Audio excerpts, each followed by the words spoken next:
Assalomu alaykum. Bizlar hozir poliz ekinlari ekilgan maydondamiz. Poliz ekinlari bu 2024-yil Xalq banki hamkorligida loyiha amalga oshirilmoqda.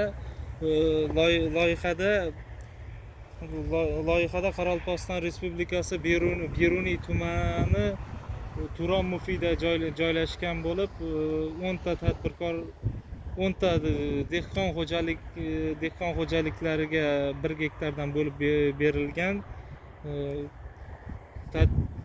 Bu yerda hozir ekinlar